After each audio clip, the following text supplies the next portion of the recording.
الحمد لله رب العالمين والصلاة والسلام على سيد المرسلين وعلى آله وصحبه أجمعين. أما بعد فأعوذ بالله من الشيطان الرجيم. بسم الله الرحمن الرحيم.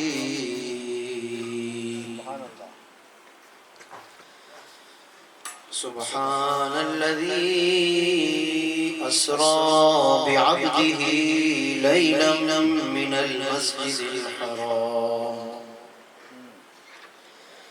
المسجد الحرام إلى المسجد الأقصى الذي باركنا حوله لنريه من آياتنا إنه هو السميع البصير. آمنت بالله صدق الله مولانا العظيم وبلغنا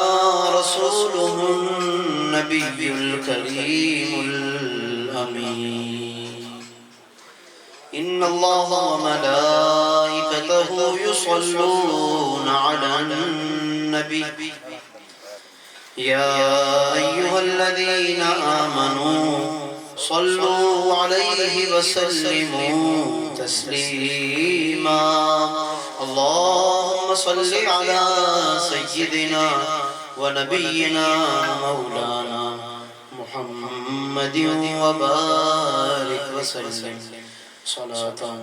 وسلاما عليك يا سيدي يا رحمة للعالمين وعلى آلك وأصحابك يا خاتم النبيين والمرسلين. حمد و ثنا کے بعد الحمدللہ آج کی اس بابرکت رات شب معراج مصطفیٰ صلی اللہ علیہ وسلم کی مناسبت سے اس بابرکت اور روحانی محفل میں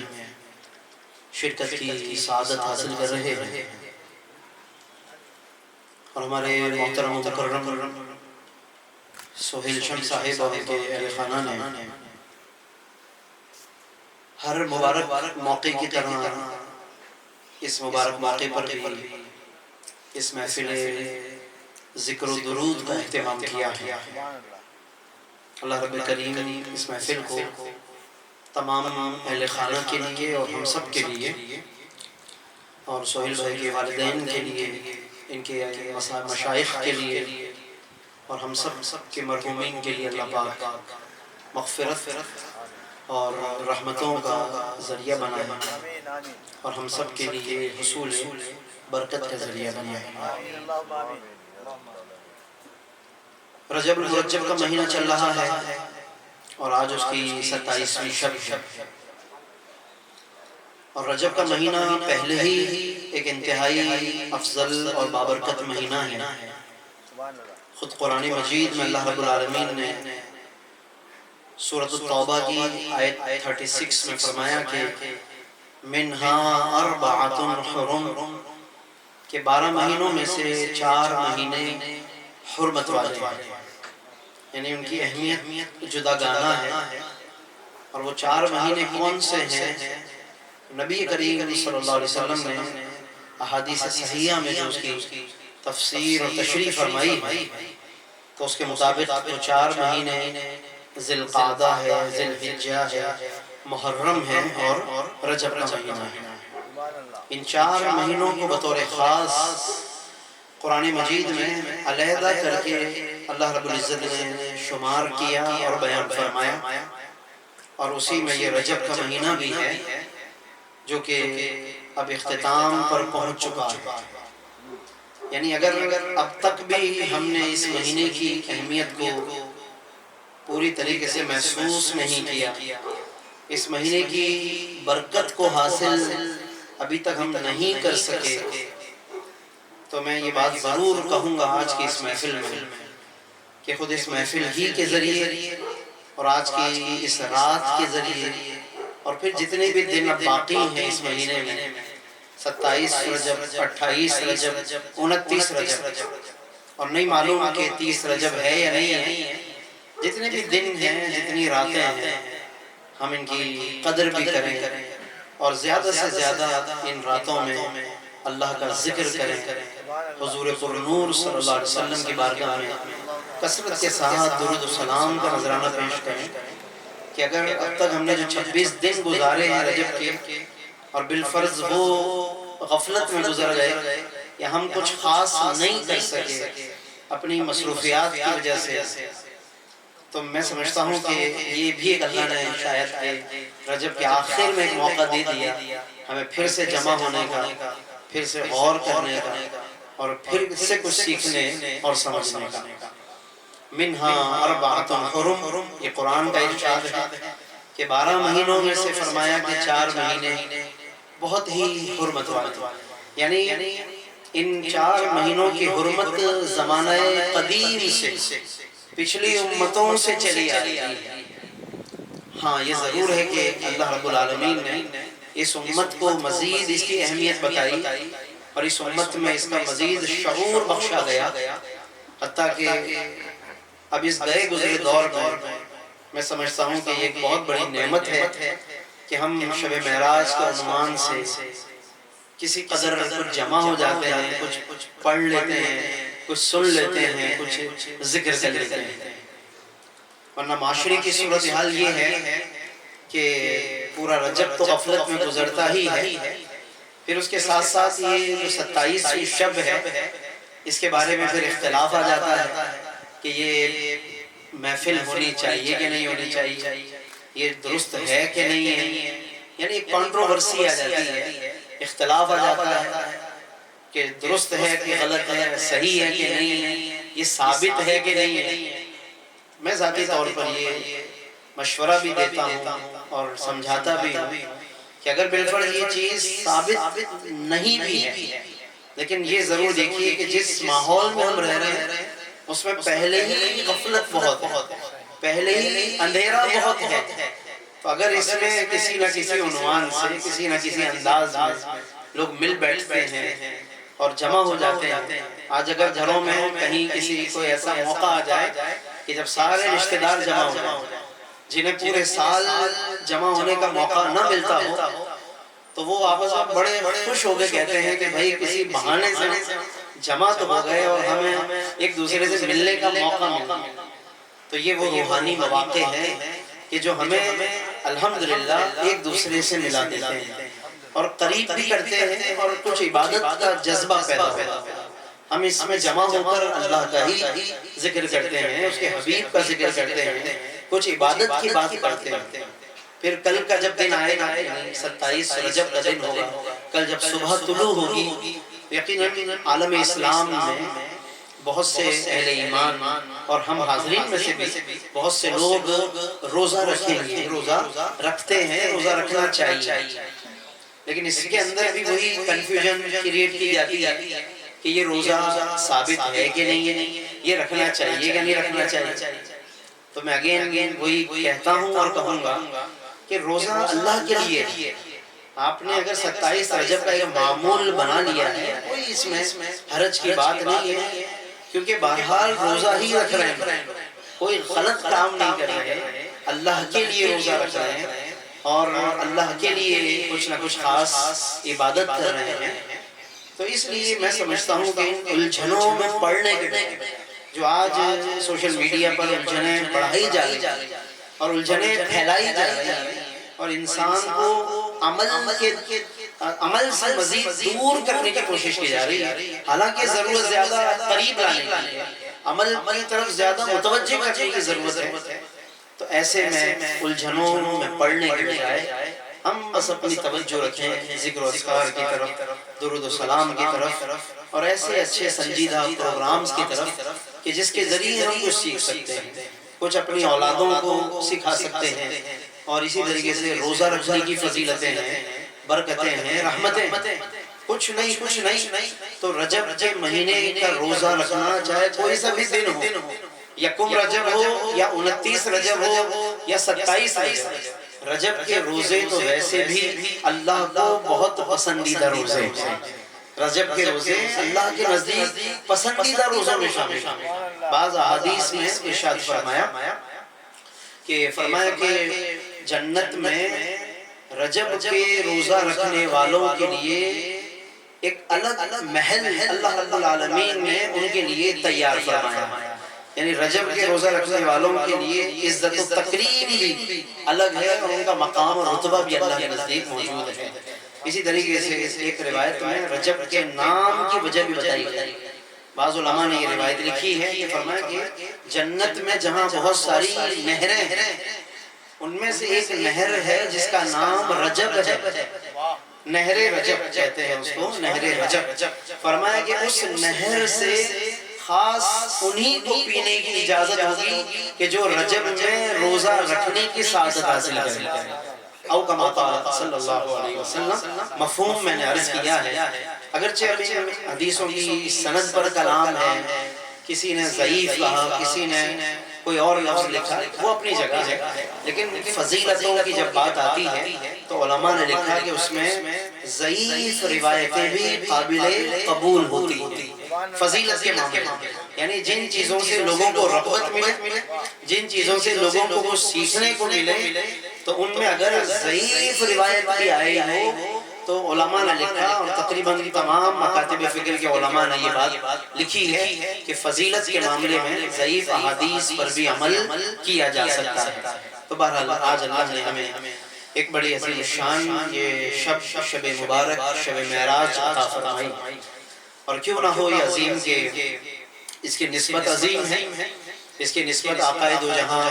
حضرت محمد مصطفیٰ احمد مجتبیٰ صلی اللہ علیہ وسلم کی ذات گرامی سے ہے، اور آپ کے اس لاجواب سفر سے اس کی رات کی نسبت ہے کہ جو سفر واقعی لاجواب ہے۔ اور لاجواب کا لفظ عام طور پہ لوگ بولتے ہیں، لیکن میں خاص طور پہ یہ لفظ اس لیے کہہ رہا ہوں کہ اس کی، کیونکہ اس سفر کی مثال نہ تو حضور علیہ السلام سے پہلے کبھی دنیا نے دیکھی ہے، اور نہ خود حضور علیہ السلام کی مبارک زندگی میں اس کی کوئی مثال ملتی، یعنی خود حضور علیہ السلام کے لیے بھی یہ سفر منفرد، خود آپ صلی اللہ علیہ وسلم کی اپنی مبارک زندگی میں بھی ایسا سفر دوبارہ کبھی پیش نہیں آیا ہے، یعنی خود حضور علیہ السلام کو بھی جس سفر پہ میں سمجھتا ہوں کہ ناز تھا، یا یوں کہیے کہ جو سفر خود حضور علیہ السلام کے نزدیک انتہائی قابل ناز تھا، تو وہ یہ سفر معراج ہے، کیونکہ اس میں اللہ کا دیدار بھی ہے، اور آسمانوں کی سیر بھی ہے، نبیوں کی امامت بھی ہے، اور اس کے علاوہ امت کی انتہائی عزت افزائی بھی ہے، اور اللہ رب العالمین کا دیدار بھی ہے، اور بہت ساری نعمتیں ہیں کہ جو نہ اس سے پہلے کبھی اس انداز سے ظاہر کی گئی، نہ کبھی اس انداز سے بعد میں ظاہر کی۔ دیکھیے علماء نے کتابوں میں لکھا کہ حضور علیہ السلام کو ٹوٹل 34 ٹائمز 34 مرتبہ معراج ہوئی، پوری لائف میں حضور علیہ السلام کی جو پوری مبارک زندگی ہے اس میں آپ صلی اللہ علیہ وسلم کو 34 مرتبہ معراج ہوئی، لیکن ان 34 میں سے ایک معراج یہ ہے کہ جس کا ہم اور آپ ذکر کر رہے ہیں، جس کو فزیکل معراج ہم کہہ سکتے ہیں، جسمانی سفر، جسمانی معراج۔ باقی جو 33 معراج ہیں وہ روحانی ہیں، یعنی آپ صلی اللہ علیہ وسلم کو روحانی طور پر اللہ رب العالمین نے وہ سیر عطا فرمائی، اپنا دیدار بھی عطا فرمایا۔ وہ 33 یا اس سے بھی بعض علماء نے زیادہ لکھا، لیکن ان تمام معراجوں میں ایک معراج ایسی ہے کہ جس کی نہ پہلے کوئی مثال ہے نہ بعد میں کوئی مثال ہے، کیونکہ اللہ نے وہ معراج جسم اور روح کے سمیت عطا فرمائی ہے، اور وہ یہی ہے جس کو شب معراج مصطفیٰ کہا جاتا ہے، اس کو شب معراج، ٹھیک ہے؟ تو اس کی شہرت اس لیے زیادہ ہے یہ جو اس قدر پوری کائنات میں اس کی مشہوری ہے، اس کی شہرت ہے، اس کا چرچا ہے، اس کی وجہ یہ ہے کہ یہ وہ معراج ہے کہ جو جسم و روح کے ساتھ اللہ نے اپنے حبیب کو عطا فرمایا۔ لوگوں نے تو اس کو بھی خواب کا سفر کہہ دیا یا سمجھ بیٹھے اور وہ غلطی کا شکار ہو گئے۔ اب ذرا آپ سوچئے، میں آپ کو ایک لاجیکل ایک بات عرض کرتا ہوں کہ اگر یہ معراج جو ان 34 معراج میں سے ایک معراج ہے جو ایک ہی ہے، اکیلی ہے، اور ایسی نہ اس سے پہلے نہ اس کے بعد ہے، اگر یہ بھی خواب کی معراج ہوتی، اگر یہ بھی محض روح کی معراج ہوتی اور خواب کا واقعہ ہوتا، تو اب ذرا لاجیکلی اس کو سوچئے گا کہ جب حضور علیہ السلام نے صبح کافروں کے درمیان بیت الحرام میں یعنی خانہ کعبہ میں گھر سے تشریف لا کر کافروں کے درمیان جب بتایا کہ مجھے راتوں رات اس طریقے سے سفر کرایا گیا ہے اور میں راتوں رات گیا ہوں اور آیا ہوں، تو ان کافروں نے تو سنتے ہی شور مچایا تھا۔ تو اگر یہ خواب کا واقعہ تھا تو خواب سننے کے بعد شور مچانے کی کیا ضرورت تھی؟ اگر کوئی بھی صبح اٹھ کے کوئی کسی کو خواب سنائے کہ میں رات کو بھئی اتنی دور سے حرمین شریفین سے میں ہو کر آیا ہوں، اگر کوئی یہ کہہ دے کسی کو کہ میں خواب میں عمرہ کر کے آیا، میں خواب میں حج کر کے آیا، کوئی پرابلم نہیں، کسی کو کوئی پرابلم نہیں ہوگا آپ سے کہ خواب ہے، آپ کچھ بھی کہہ سکتے ہیں، کچھ بھی دیکھ سکتے ہیں۔ تو پھر کافروں نے شور کیوں مچایا؟ یہ بات تو طے ہے نا کہ انہوں نے شور مچایا، اور اتنا شور مچایا کہ شور مچاتے مچاتے وہ حضرت سیدنا ابو بکر صدیق کے گھر تک جا پہنچے کہ دیکھتے ہیں کہ ابھی یہ کیا کہتے ہیں۔ یعنی اس کا مطلب کافروں کو بھی معلوم تھا کہ یہ ہر چیز کی تصدیق کرنے میں پہل کرتے ہیں، تو دیکھتے ہیں کہ اب یہ کیا کہتے ہیں۔ یعنی حضرت ابو بکر کے اسٹیٹس کو وہ بھی جانتے ہیں، ان کی اہمیت اور حیثیت انہیں بھی معلوم تھی، تو اس لیے شور کرتے کرتے حضرت ابو بکر کے دروازے پہ گئے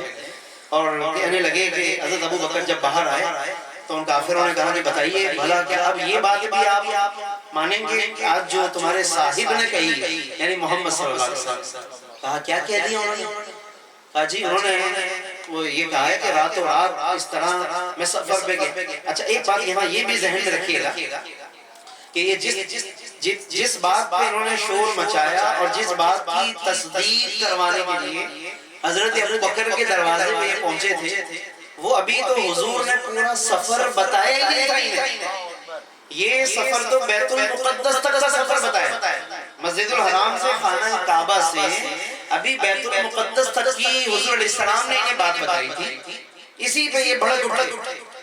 اور شور مچانا شروع کر دیا اور آگے بات سنی نہیں، اور شور مچاتے مچاتے حضرت ابو بکر کے بچے لگے۔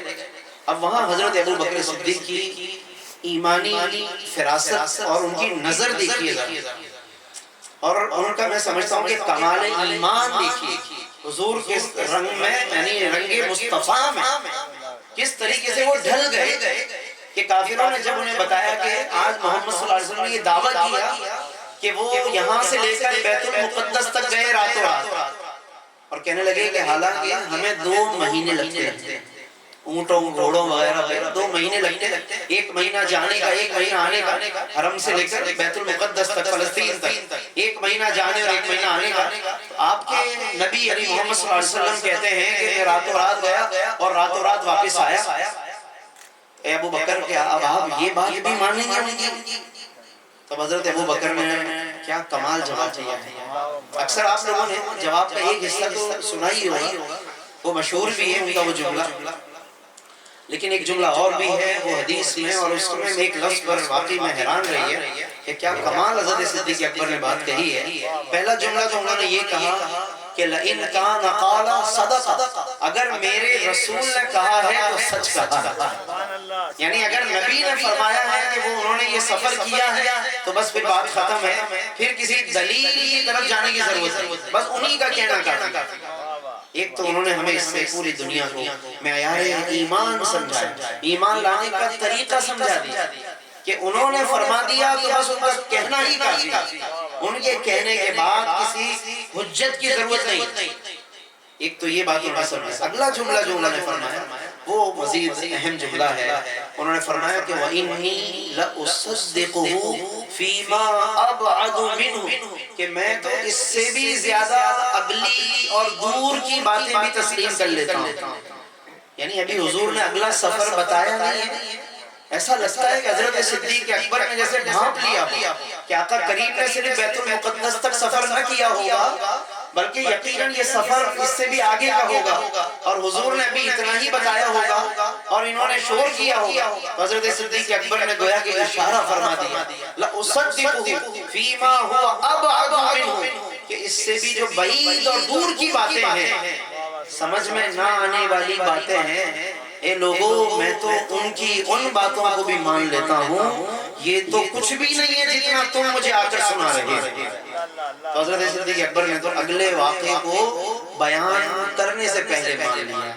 تو اسے میں کہتا ہوں صدیق کہتے ہیں کہ جو بیان سے پہلے تسلیم کرے، جی جو بیان سے پہلے مان لے اسے صدیق کہتے ہیں. اور اسی موقع پہ حضرت مولا علی روایت کرتے ہیں کہ ان اللہ انزل اسم الصدیق، یعنی حضرت صدیق اکبر کی شان بیان کرتے ہوئے مولا مرتضیٰ فرماتے ہیں کہ اللہ رب العالمین نے آپ کے لیے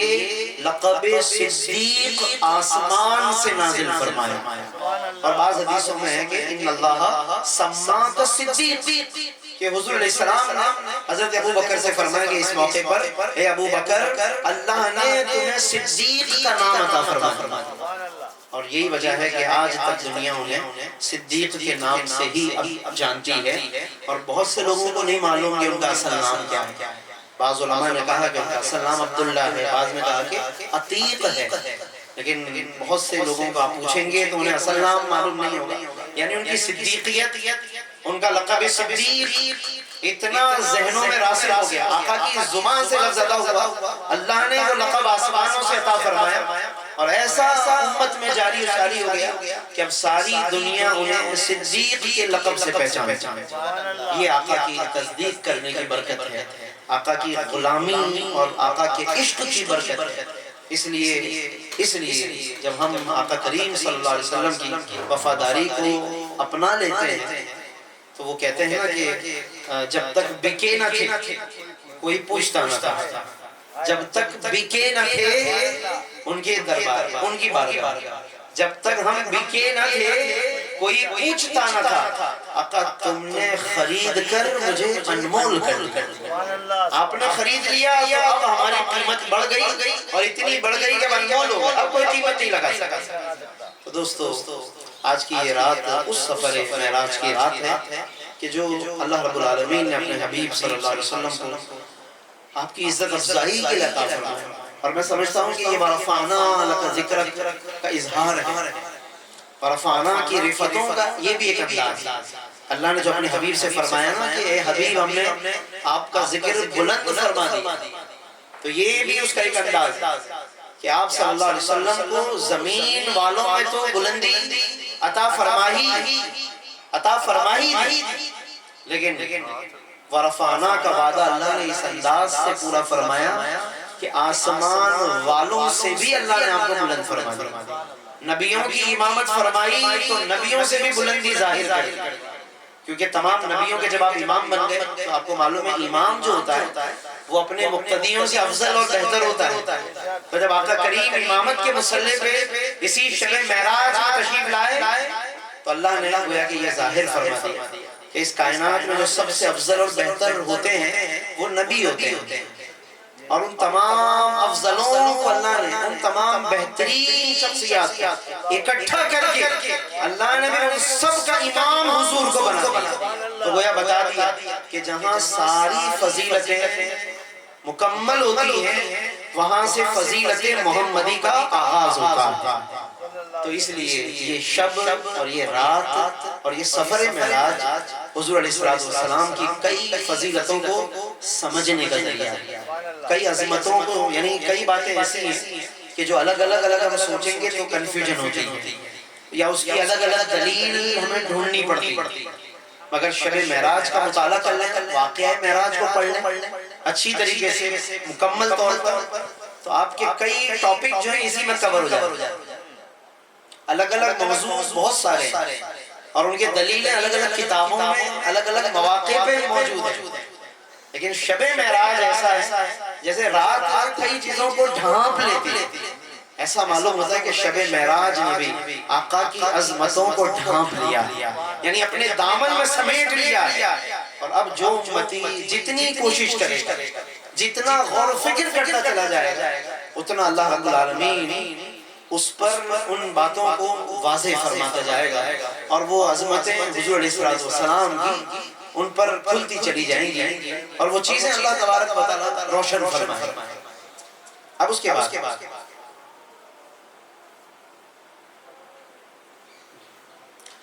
چنانچہ اب اس آیت کو جو ہم نے پڑھا تھا، آیت تلاوت کی تھی شب معراج کا واقعہ معراج کے لیے، اب ہم آتے ہیں اس آیت مبارکہ کی طرف۔ اللہ رب العالمین نے قرآن مجید میں 2 مقامات پر اس واقعہ معراج کو بیان فرمایا ہے، 2 مقامات۔ پہلے تو یہ بات ہمیں سمجھنی چاہیے، پہلا موقع تو وہ ہے کہ جہاں سے 15واں پارہ شروع ہوتا ہے، جب آپ 15واں پارہ کھولتے ہیں تو پہلا لفظ ہے سبحان الذی اسری بعبدہ لیلا من المسجد الحرام الی المسجد الاقصی، یہ 15واں پارہ ہے۔ یہ پہلا گویا قرآن کا مقام اور موقع ہے کہ جہاں اللہ نے اس واقعے کا ایک حصہ بیان کیا، ٹھیک ہے، فرسٹ پارٹ اس کا اللہ نے یہاں بیان کیا، اور جو سفر کا دوسرا حصہ ہے جو آسمانی ہے، پہلا حصہ تو زمینی ہے، وہ اللہ نے وہاں بیان کر دیا سورہ بنی اسرائیل پہلی آیت 15واں پارہ، اور جو سفر کا دوسرا حصہ ہے جو آسمانی ہے، جس کی وجہ سے اسے معراج کہتے ہیں، یعنی عروج اور بلندی۔ معراج کا معنی زینہ، نورانی زینہ لایا گیا، اور حضور علیہ السلام اس کے ذریعے سے پھر آگے گئے ہیں۔ زمینی سفر براق کے ذریعے کیا اور آسمانی سفر معراج کے ذریعے کیا۔ معراج کس کو کہتے ہیں؟ عربی میں معراج زینے کو کہتے ہیں، سیڑھی کو۔ ایک ہمارے گھروں میں فزیکل سیڑھیاں ہوتی ہیں، یہ نہیں، یہ نورانی زینہ تھا، روحانی نورانی السلام کے لیے ظاہر فرمایا گیا، اور آپ صلی اللہ علیہ وسلم جبریل امین کے ساتھ اس زینے کے ذریعے آسمانوں کی طرف چلتے گئے۔ آغاز زمین سے ہوا، اس کو اللہ نے 15ویں پارے میں بیان کیا، اور یہ جو آسمانی ہے اس کو اللہ نے 27ویں پارے میں سورہ والنجم میں بیان فرمایا۔ اب آئیے اس واقعے کو خلاصتاً ہم ذرا سا سمجھ لیں کہ وہ واقعہ پیش کیا آیا اور کس انداز سے پیش آیا۔ چنانچہ علماء نے کتابوں میں لکھا، اور واقعہ تو اگرچہ طویل ہے لیکن میں مختصر کرتے ہوئے تاکہ آیت بھی کور ہو جائے اور جو حدیثیں اس سے جڑی ہوئی ہیں وہ بھی ساتھ ساتھ کور ہوتی چلی جائیں، کہ نبی کریم صلی اللہ علیہ وسلم جب نبوت کا اعلان فرما چکے اور آپ نے دعوت و تبلیغ شروع فرمائی، تو طرح طرح کی اذیتوں اور تکلیفوں کا آپ نے سامنا کیا، حتیٰ کہ آپ کے قلب مبارک میں انتہائی رنج و غم تھا کہ لوگ ایمان نہیں لاتے، لوگ تکلیفیں پہنچا رہے ہیں مگر ایمان لانے کے لیے تیار ہیں، حتیٰ کہ بہت تکلیفیں دی گئی، اس قدر کہ آپ صلی اللہ علیہ وسلم نے مکہ کو چھوڑ کر طائف کی طرف تشریف لے گئے۔ ہجرت مدینہ سے پہلے ایک موقع ایسا بھی آیا کہ جب حضور علیہ السلام نے مکہ کو چھوڑ کر طائف کا رخ کیا اور وہاں پر حضور نے تبلیغ کا آغاز کیا، لیکن ان لوگوں نے تو مکے والوں سے بھی زیادہ اذیت پہنچائی، انہوں نے تو اتنی اذیت دی کہ پتھر باقاعدہ برسانے شروع کیے اور حضور علیہ السلام کو طائف سے نکلنے پر مجبور کیا۔ علماء نے لکھا کہ حتیٰ کہ آپ صلی اللہ علیہ وسلم کی نالین مبارک خون سے بھر گئی، اس قدر آپ صلی اللہ علیہ وسلم پر پتھر برسائے گئے حتیٰ کہ آپ طائف سے نکل گئے، اور بہت ہی تکلیف کے ساتھ آپ صلی اللہ علیہ وسلم مکے میں اپنے گھر میں واپس تشریف لائے، اور اسی سال جس سال یہ واقعہ پیش آیا اسی سال آپ کے چچا ابو طالب بھی انتقال کر گئے، اسی سال آپ کی رفیقہ حیات ام المومنین سیدہ خدیجہ الکبریٰ رضی اللہ عنہا بھی وصال فرما گئی۔ یہ پے در پہ حضور علیہ السلام کو وہ غم لاحق، وہ تکلیفیں لاحق تھی کہ جس پر ایک بہت بڑی تسلی کی ضرورت ہے، ایک بہت بڑے سکون قلب کی ضرورت ہے۔ ہم دیکھتے ہیں کہ آج اگر ہمیں بار بار کوئی تکلیف پہنچ رہی ہے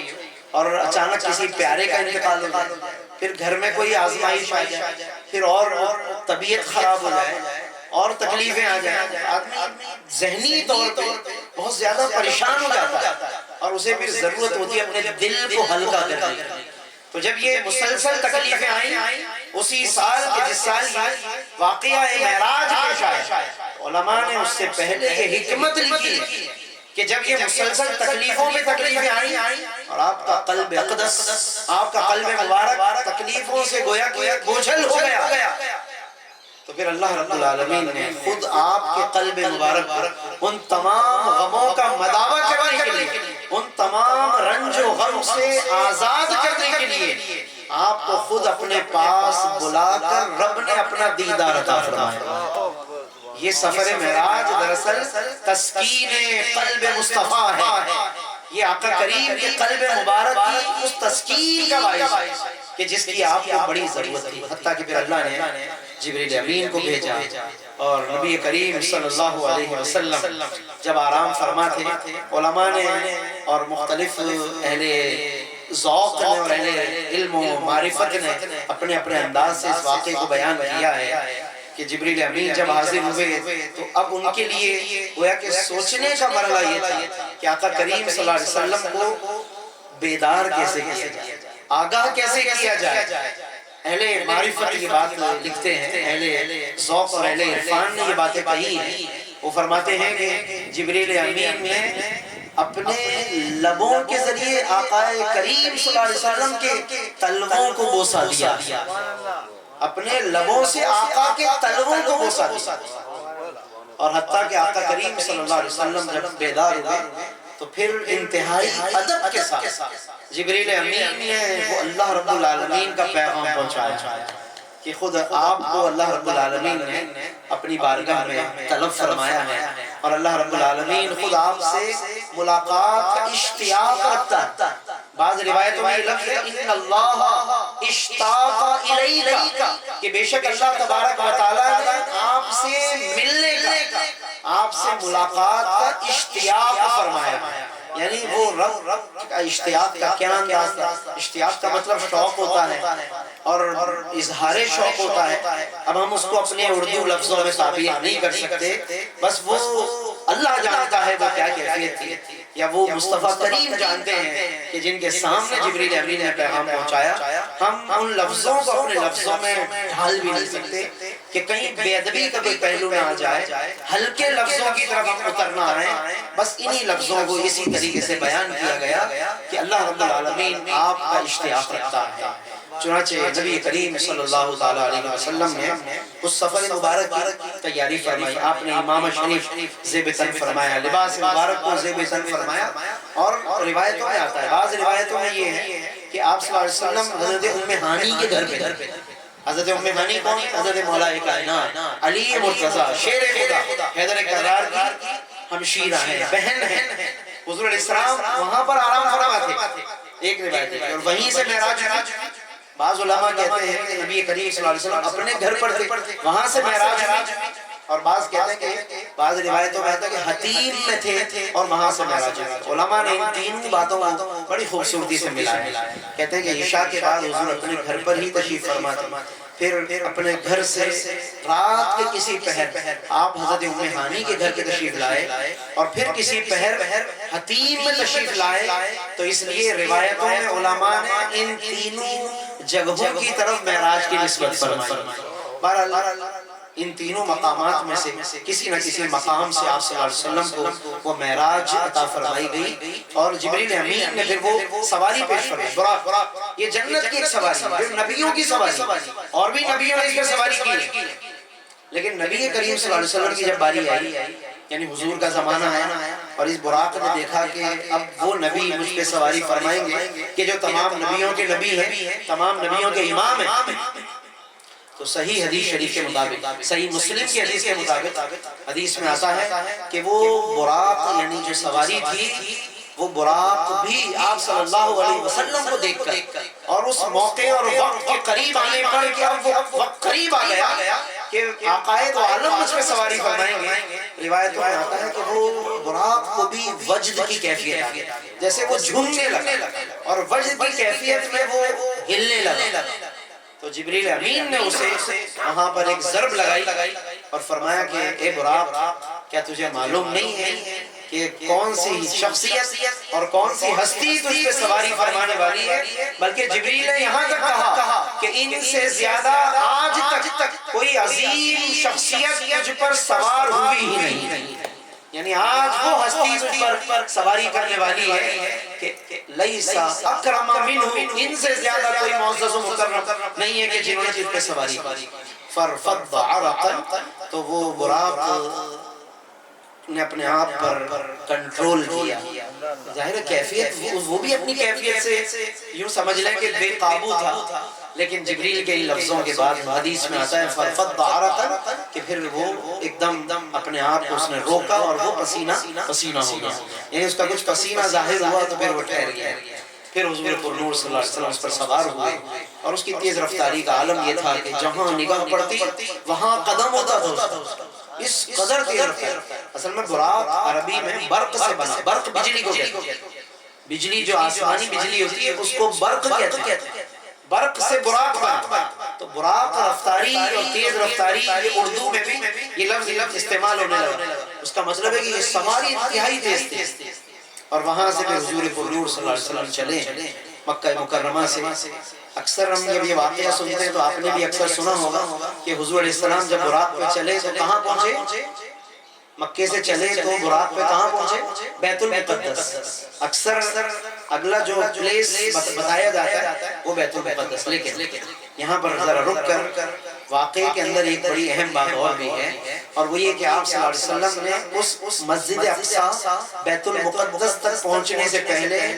3 مقامات پر آپ صلی اللہ علیہ وسلم نے 3 جگہوں پر اور بھی قیام فرمایا اسی سفر کے دوران۔ چنانچہ ایک جگہ پر پہنچے تو جبریل امین نے سواری روک دی اور نبی کریم صلی اللہ علیہ وسلم سے فرمایا کہ آپ سواری سے نیچے تشریف لائیے اور 2 رکعت نماز ادا فرمائیے۔ حضور علیہ السلام اترے سواری سے، یہ درمیانی رات کا سفر ہے اور اچانک ایک جگہ آئی اور وہاں پہ فرمایا کہ 2 رکعت نماز ادا فرمائیے۔ تو پھر حضور پر نور صلی اللہ علیہ وسلم نے پوچھا کہ یہ کون سی جگہ ہے؟ تو جبریل امین نے بتایا کہ یہ وہ جگہ ہے کہ جہاں پر ایک وقت آئے گا کہ آپ مکے سے ہجرت کر کے یہیں پہ تشریف لائیں گے، یعنی یہ مدینہ منورہ کی سرزمین بھی۔ اللہ اکبر، شب معراج میں اللہ نے اپنے حبیب کو مدینہ منورہ کی سرزمین بھی دکھا دی، اور وہاں پہ حضور نے 2 رکعت نماز بھی ادا فرمائی۔ کیا میں کہتا ہوں اس زمین کا کیا نصیب ہے، اس زمین کا کیا عوج ہے۔ اس لئے کہتے ہیں کہ یہ رات یہ شب معراج یہ صرف حضور کی معراج نہیں تھی، بلکہ حضور کی برکت سے رب نے اپنی کائنات کو معراج عطا فرمایا۔ وہ براق پہ بیٹھے تو براق کی معراج عطا فرمائی، وہ جبریل کو ان کے ساتھ چلنے کا موقع ملا تو جبریل کے معراج عطا۔ آقا کریم مدینہ طیبہ کی سرزمین پہ اترے اور قدم رکھا آپ نے اور 2 رکعت نماز ادا فرمائی۔ میں کہتا ہوں مدینہ طیبہ کی سرزمین کی معراج عطا۔ پھر آگے چلے، پھر ایک جگہ آئی، جبریل امین نے سواری روک دی، عرض کیا حضور نیچے تشریف لائیے اور 2 رکعت نماز ادا فرمائیے۔ پھر حضور علیہ السلام نے پوچھا یہ کون سی جگہ ہے؟ تو جبریل امین نے عرض کیا کہ یہ کوہ طور ہے کہ جہاں اللہ نے حضرت موسیٰ سے کلام فرمایا، اور یہاں پر بھی آپ 2 رکعت نماز ادا فرمائیے۔ تو حضرت موسیٰ علیہ السلام کی وہ خاص جگہ کہ جہاں رب نے ان سے کلام، اور وہ کلیم اللہ کہلائے، وہاں پر حضور علیہ السلام نے اس رات قیام فرمایا اور 2 رکعت نماز ادا فرمائی۔ پھر سواری چلی، تیسری جگہ آئی اور جبریل نے یہ تیسرا مقام تھا کہ جہاں پہ سواری کو روکا اور عرض کیا کہ نیچے تشریف لائیے اور 2 رکعت نماز ادا فرمائیے۔ تو حضور علیہ السلام نے پوچھا کہ جبریل یہ کون سی جگہ ہے؟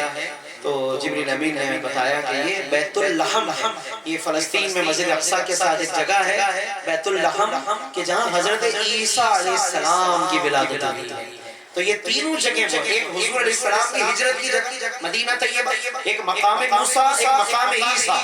علماء نے لکھا کہ اس سے یہ پتہ چلا کہ جہاں اللہ کے نیک بندوں کی نسبت ہو وہاں خاص طور پہ سفر کرنا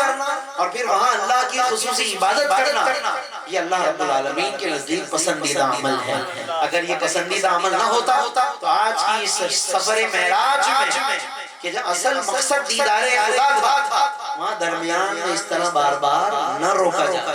جب روکا گیا تو معلوم ہوا کہ اللہ نے ان چیزوں کی بھی اہمیت کو لوگوں کے سامنے ظاہر فرمانا تھا۔ اس لیے جب ہم سفر کرتے ہیں، کسی بزرگ کی زیارت گاہ آ جاتی ہے، مزار شریف آ جاتا ہے، تو بہت سے لوگ گاڑی روک دیتے ہیں کہ بھائی فلاں بزرگ کی بارگاہ اور حاضری ہے، تھوڑی دیر رک جائیے، کچھ فاتحہ پڑھ لیں، دعا کر لیں، یا اگر نماز کا وقت ہے یا نوافل کا وقت ہے تو 2 نفل پڑھیں۔ یہ جو طریقہ ہے کہ آتے جاتے ہم اپنے سفر میں اگر وہ بزرگ ظاہری طور پہ موجود ہیں تو ہم ملاقات کرتے ہیں، دعا لیتے ہیں، یا وصال فرما گئے تو وہاں پہنچ کر اللہ کی بارگاہ میں ان کے وسیلے سے دعا کرتے ہیں۔ یہ سفر معراج میں اللہ نے یہ بھی سکھایا ہے۔ سفر معراج میں اللہ نے یہ چیزیں بھی ہمیں بتائی۔ اب اس کے بعد پھر حتیٰ کہ بیت المقدس آ گیا، اور آپ صلی اللہ علیہ وسلم جب وہاں پہنچے ہیں تو یہ بات یاد رکھیے گا کہ حضور علیہ السلام وہاں پہنچنے والوں میں سب سے آخری تھے۔ آپ سے پہلے تمام نبی پہنچ چکے، تمام نبی پہنچ کر اندر صفیں بنا کے بیٹھے ہوئے تھے، مسجد اقصیٰ کھچکچ بھری ہوئی ہے، تمام نبی آئے ہیں اور حضور سے پہلے پہنچے، اور اب آخر میں نبی کریم صلی اللہ علیہ وسلم تشریف لائے۔ اب ایک بات ذرا میں توجہ دلانے کے لیے عرض کرتا ہوں سوال کے طور پہ، کہ اس رات، اسی رات شب معراج میں سب سے زیادہ تیز رفتار سواری کس کے پاس تھی؟ حضور کے پاس۔ تو سب سے پہلے کس کو پہنچنا چاہیے بیت المقدس؟ حضور علیہ السلام کو۔ بھائی سب سے پہلے حضور کو پہنچنا چاہیے، مگر شب معراج میں اللہ کا طریقہ دیکھیے، وہ سفر خود نہیں کرتے، اللہ کے حکم سے جبریل امین تمام رفتار کے مطابق چلا رہے ہیں، اس سفر کو کنڈکٹ کر رہے ہیں۔ انہیں معلوم ہے اللہ نے جس چیز کی جو رفتار رکھی ہے وہ اللہ کے حکم سے، تو سب سے تیز رفتار سواری تو حضور کے پاس تھی نا، تو سب سے پہلے تو حضور کو بیت المقدس میں پہنچنا چاہیے۔ مگر کمال یہ ہے کہ سب نبی پہلے پہنچے اور حضور صلی اللہ علیہ وسلم سب سے آخر میں تشریف لائے۔ کیوں؟ اس میں خاص اشارہ یہ ہے اور خاص سمجھانے اور سمجھنے کی بات یہ ہے کہ اگر حضور علیہ السلام سب سے پہلے پہنچ جاتے تو پھر آپ صلی اللہ علیہ وسلم سب سے پہلے پہنچ کر ایک تو سب کا انتظار کرتے، یہ اللہ نے گوارا نہ کیا کہ میرا حبیب سب کا انتظار کرے، میرا حبیب سب کا انتظار کرے، اور پھر جو دولہا ہو وہ پہلے آ کر، یعنی حضور علیہ السلام کے لیے اتنی پوری کائنات سجائی گئی، یہ پورا سفر سجایا گیا، اور اب حضور ہی اٹھ کر ہر ایک کا استقبال کر ہر نبی کو ویلکم کریں، تو شان و عظمت تو حضور کی ظاہر تھی اس رات میں۔ تو اس لیے اللہ نے پھر یہ طریقہ رکھا کہ سارے نبی پہلے پہنچے، تاکہ جب میرا حبیب پہنچے تو پھر یہ سارے نبی اٹھ کر آنے والے محمد مصطفیٰ کا استقبال۔ تو اس لیے جب حضور پہنچے ہیں تو سب پہلے سے پہنچے ہوئے تھے، اور ان سب نے پھر حضور کو ویلکم کیا، ورنہ پہلے حضور آتے تو آپ صلی اللہ علیہ وسلم ویلکم کرتے ان سب کو، تو رات تو حضور کی تھی، سفر تو حضور کا تھا، شان تو حضور کی ظاہر فرمانی تھی، تو اس لیے رب نے دوستو یہ طریقہ رکھا۔ بہرحال حضور علیہ السلام پہنچے، اور ایک مخصوص جگہ تھی جہاں پہ سواری کو باہر باندھا جاتا تھا، وہاں براق کو بھی باندھا گیا، اور آپ صلی اللہ علیہ وسلم اندر مسجد اقصیٰ میں بیت المقدس میں تشریف لائے، اور پھر مصلی خالی تھا۔ اس میں بھی راز ہے، حالانکہ وہ تمام نبی آئے، ان میں سے کوئی بھی آگے نہیں گیا، یہ بھی اشارہ تھا کہ بے شک ہم اپنی اپنی جگہ نبی ہیں، لیکن ہمارے بعد آنے والا نبی وہ نبی ہے کہ جو ہم سب کا نبی ہے، اور امام الانبیاء اور آخری نبی۔ حضور کے سب سے آخر میں آنے میں یہ اشارہ تھا کہ یہ وہ ہیں کہ جو پھر واقعی سب سے آخر، یعنی تمام نبیوں میں سب سے آخر۔ گویا کہ شب معراج میں اللہ نے حضور کی ختم نبوت بھی سمجھا دی، آقا کی ختم نبوت بھی سمجھنے کی ہے نا، کہ سب سے آخر میں آئے اور سب سے آگے چلے۔ اس کا مطلب ہے کہ ہیں آخر میں، خاتم النبیین ہیں، مگر سب کے قائد ہیں، سب سے افضل ہیں، سب کے امام ہیں۔ قیامت کے دن پھر اللہ اس کو مزید واضح فرمائے گا اور اس کو ظاہر فرمائے گا۔ پھر جب نماز ہوگی، 2 رکعت نماز پڑھائی، اور 2 رکعت نماز پڑھانے کے بعد، بلکہ یہاں پر میں ایک بات اور عرض کروں کہ حضور پرنور صلی اللہ علیہ وسلم کو اللہ رب العالمین نے بظاہر چیزیں بعد میں دی، لیکن یاد رکھیے گا کہ ان چیزوں کی ہدایت اللہ نے پہلے دے دی. بعض لوگ یہ سمجھتے ہیں کہ جب چیز بعد میں دی ہے تو اس کا مطلب ہے کہ اس چیز کی ہدایت بھی بعد میں ملی ہوگی. ایسا نہیں. بے شک چیزیں پہلے اس کو ذہن میں بٹھانے جملہ میرا کہ اللہ نے اپنے محبوب کو چیزیں بعد میں عطا فرمائیں لیکن ان چیزوں کی ہدایت اور سمجھ پہلے عطا فرمائیں. کیسے؟ نماز کب ملی؟ جب حضور معراج سے واپس آ رہے. تو سوال ہے کہ نماز بعد میں ملی تو نبیوں کو پہلے کون سی پڑھائی؟ نبیوں کو تو پہلے ہی نماز پڑھا رہے ہیں. تو نماز ملی تو بعد میں ہے لیکن رب نے ان نمازوں کی ہدایت، ان نمازوں کا شعور، ان نمازوں کی سمجھ، ان نمازوں کا طریقہ اپنے محبوب کو پہلے ہی دنیا میں عطا فرمایا. اس لیے حضور علیہ السلام کسی چیز کو سمجھنے میں محتاج نہیں تھے اس بات کے کہ جب وہ چیز ملے گی تو تب سمجھ میں آئے گی. نہیں، بلکہ سمجھ اور ہدایت رب نے پہلے ہی عطا فرمایا. اس کے ساتھ اللہ نے بھیجا ہے. تو بہرحال آپ نے پھر نماز پڑھائی ہے نبیوں کی اور پھر نبیوں سے ملاقات ہوئی. ان سب نے مرحبا مرحبا آقا کا استقبال کیا ہے اور سب نے خطبے بھی کہے. اب یہ خطبے پھر ہر ایک کے الگ الگ ہیں، وہ پھر تفصیل بہت ہو جائے گی، میں ابھی اس طرف نہیں جاتا. خطبے ہر ایک ہیں. حضرت ابراہیم نے خطبہ فرمایا، حضرت موسیٰ نے خطبہ فرمایا، حضرت عیسیٰ نے خطبہ فرمایا اور بھی نبیوں نے خطبہ فرمایا. کئی نبیوں نے خطبہ کہا اور پھر خود حضور علیہ السلام کھڑے ہوئے اور حضور علیہ السلام نے ان تمام نبیوں میں سب سے بہترین خطبہ ارشاد فرمایا جس میں حضور نے اپنی خصوصیات کو ذکر فرمایا کہ جو خصوصیات، جو خوبیاں، جو کمالات، جو عظمت اللہ نے آپ صلی اللہ علیہ وسلم کو عطا فرمائی. پھر اس کے بعد وہاں سے آپ صلی اللہ علیہ وسلم مسجد اقصیٰ سے باہر تشریف لائے جبریل امین کے ساتھ اور وہاں وہ جگہ کہ جہاں آج وہ گولڈن کلر کا جو گنبد دکھایا جاتا ہے تصویروں میں، مسجد اقصیٰ وہ نہیں ہے، وہ تو اس کو مسجد الصخرہ کہتے ہیں. یہ بات یاد رکھیے گا، مسجد الصخرہ ہے. مسجد بیت المقدس، مسجد اقصیٰ وہ سرمئی رنگ کی جو مسجد ہے جس میں امامت انبیاء ہوگی وہ الگ ہے. اسی میں پھر آگے جا کر یہ مسجد الصخرہ آتی ہے. پہلے وہاں مسجد نہیں تھی، پہلے وہاں گنبد نہیں تھا، یہ بعد میں بنایا گیا. حضور علیہ السلام وہاں تشریف لائے اور کہا جاتا ہے کہ اس جگہ سے حضور علیہ السلام کو معراج عطا فرمائی گئی. یعنی اگلا سفر بھی وہاں سے ہوا. جیسے پچھلا سفر جو یہاں تک ہوا وہ حتیم سے ہوا، حتیم کعبہ سے ہوا، تو جو اگلا سفر ہے آسمان کا وہ پھر اس جگہ سے. اب براق کا سفر یہیں تک تھا، براق الگ ہو گیا. اس کے بعد معراج پیش کی گئی. معراج کا مطلب زینہ،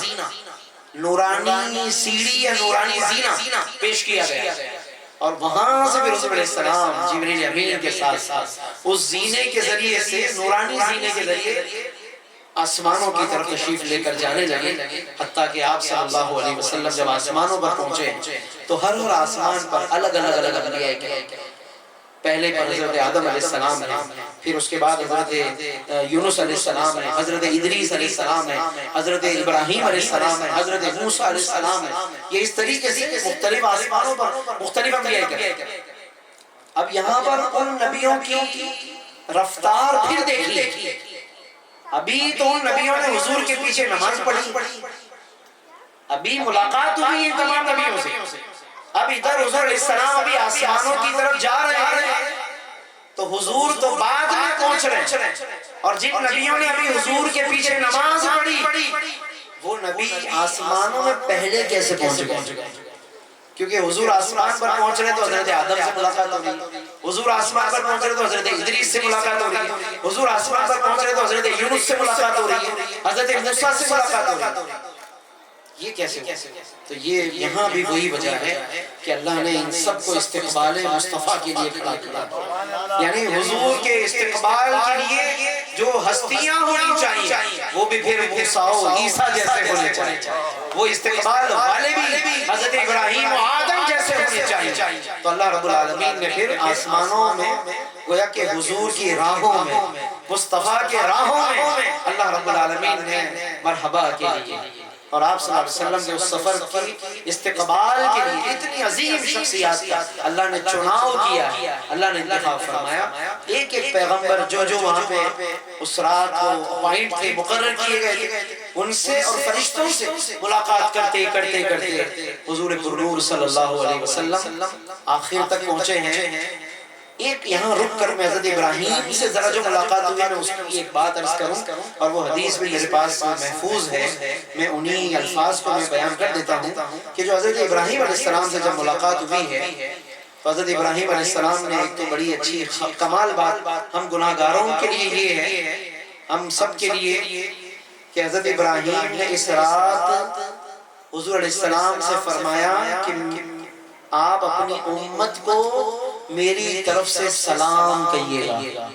تو شب معراج میں حضرت ابراہیم نے امت کے لیے سلام بھجوایا گا، یہ شب معراج کی خاص بات یہ بھی، پھر سلام بھیجا اور پھر انہوں نے ایک پیغام بھی بھیجا۔ حضرت ابراہیم نے اس امت کے لیے پیغام بھیجا ہے، اور وہ پیغام یہ ہے کہ انہوں نے حضور علیہ السلام سے عرض کیا کہ جنت کی مٹی بڑی زرخیز ہے، اس کا پانی بہت میٹھا ہے، لیکن وہ ایک ایسا چٹیل میدان ہے جنت کے، اس میں گویا کہ کاشت کرنے کی ضرورت ہے۔ تو حضور علیہ السلام نے غالباً ایک روایت میں یہ کہ پوچھا کہ اس میں کیا چیزیں لگائی جائیں، پودے کیا ہیں، جنت کے درخت کیا ہیں، کس چیز کی کاشتکاری کی جائے۔ تو حضرت ابراہیم علیہ السلام نے جو جملے ہمیں شب معراج میں دیے ہیں وہ جملے یاد رکھیے اور ان جملوں کو پڑھا کریں۔ یہ جبریل حضرت ابراہیم نے ہمیں یہ جملے اس رات کو حضور علیہ السلام کے ذریعے بھجوائے ہیں کہ یا رسول اللہ اپنی امت کو کہیے کہ یہ زیادہ سے زیادہ جنت میں درخت لگائیں،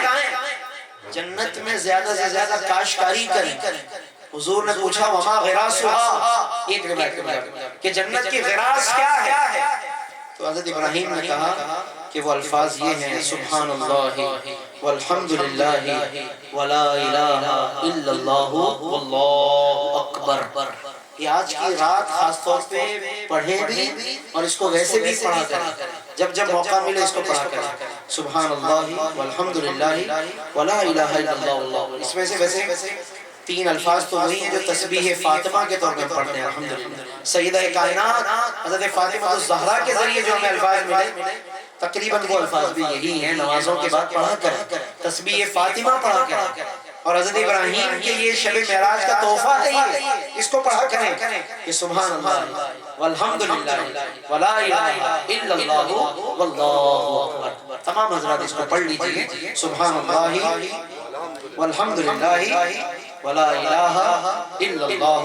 واللہ اکبر۔ یہ سنن ترمذی کی حدیث ہے۔ تو اس کے مطابق حضرت ابراہیم علیہ السلام نے بہرحال ایک یوں سمجھ لیں کہ آج کی رات حضور علیہ السلام کے ساتھ ملاقات بھی کی اور اس امت کے لیے ایک تحفہ بھی بھجوایا۔ پھر حضور علیہ السلام آگے بڑھے ہیں، جب ان 7 آسمانوں کی حدود سے حضور آگے گزر گئے تو پھر علماء بیان فرماتے ہیں کہ پھر حضور پہنچے ہیں، کہاں پہنچے ہیں؟ جس کو سدرۃ المنتہا کہتے ہیں۔ اب یہ سدرۃ المنتہا کی جگہ ہے، اب یہاں تک جبریل امین ساتھ ہے، سدرۃ المنتہا تک جبریل ساتھ ہے، زمین سے چلے وہ حتیم سے چلے، زمین کی پوری زمین کی سیر کراتے کراتے بیت المقدس میں گئے، بیت المقدس سے گئے پہلے آسمان، دوسرے، تیسرے، چوتھے، 7ویں آسمان تک گئے، جبریل ساتھ ہے، اور ہر آسمان پر پوچھا جا رہا ہے، جب دروازہ کھٹکھٹاتے جبریل تو ہر آسمان پر پوچھا جا رہا ہے کہ آپ کون؟ کہا جبریل۔ کہا آپ کے ساتھ کون؟ کہا محمد صلی اللہ علیہ وسلم۔ کہا آئے ہیں یا بلائے گئے؟ کہا جی بلائے گئے۔ پھر دروازہ کھلتا۔ اب یہاں پر بلکہ میں بات عرض کرتا چلو رک کر، ذرا رک کر، کیونکہ یہ سفر رک کر ہوا تو ذرا ہم بھی رک کر سمجھ لیں تھوڑا۔ ایک بات میں رک کر یہاں عرض کرنا چاہتا ہوں کہ ہمارے استاد مکرم علامہ غلام رسول سعیدی رحمۃ اللہ علیہ جو بہت بڑے مفسر قرآن ہیں، جنہوں نے کئی جلدوں میں قرآن کی تفسیر لکھی ہے، انہوں نے ایک بات بیان فرمائی، یہ واقعہ بیان کرتے ہوئے اور اپنی کتاب میں کسی جگہ لکھی بھی ہے، انہوں نے فرمایا کہ جبریل امین تو فرشتوں کے سردار ہیں، وہ ان کا تو روز آنا جانا تھا آسمانوں میں، آج یہ پوچھا کیوں جا رہا ہے کون ہے؟ ان نون ہو تو پوچھا جاتا ہے کہ کون ہے،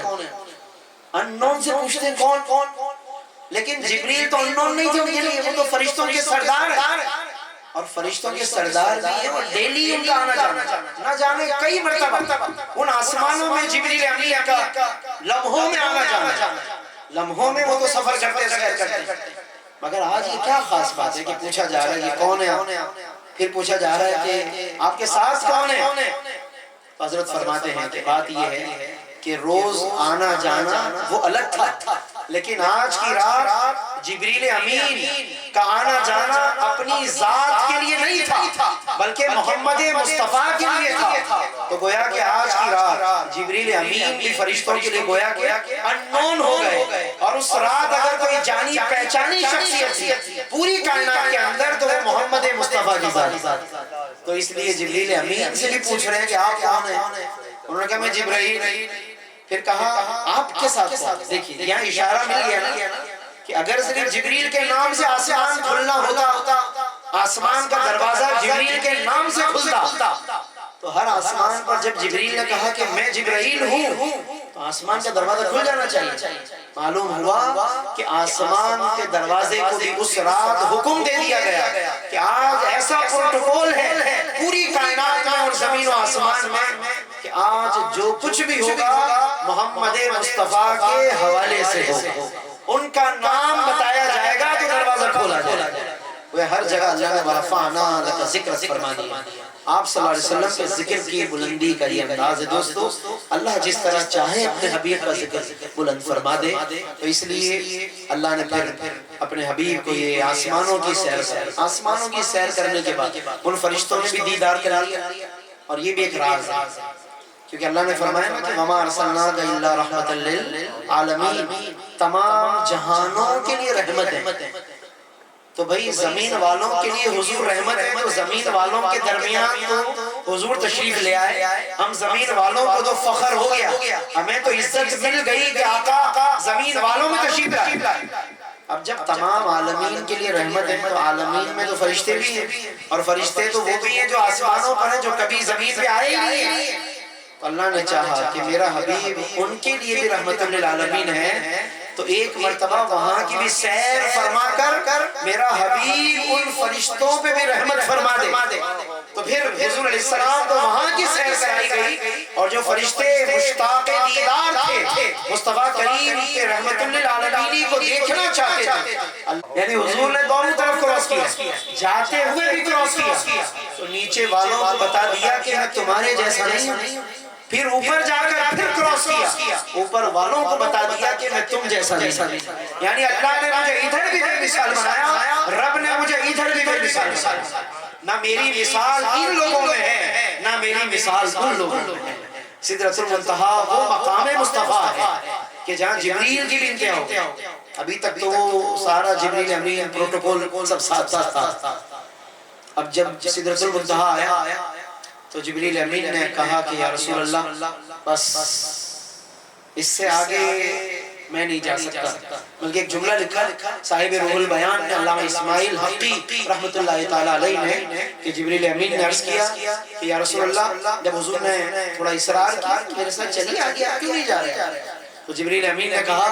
لو دنوت ان ملتا، اگر میں ایک آدھے انچ کے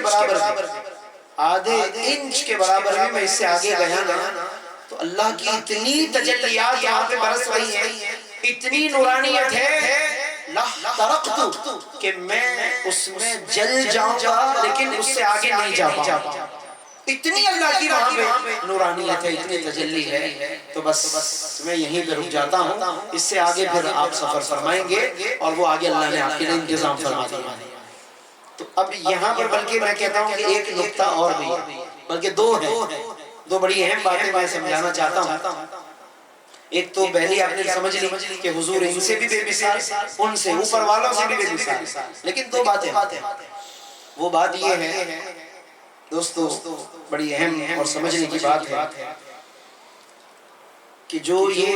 جنہیں یہ بات سمجھ نہیں آتی نا، جن بہت سے دوستوں کو، لوگوں کو، کہ بھئی حضور نور کیسے ہو سکتے ہیں؟ جب ہم کہتے ہیں کہ حضور علیہ السلام نور ہے، بشر تو ہے ہی وہ، لیکن نور ہے، اللہ نے انہیں نور بھی بنایا، بشر بھی بنایا، تو کہتے ہیں کہ بھئی نور کیسے ہو سکتے ہیں؟ وہ تو بشر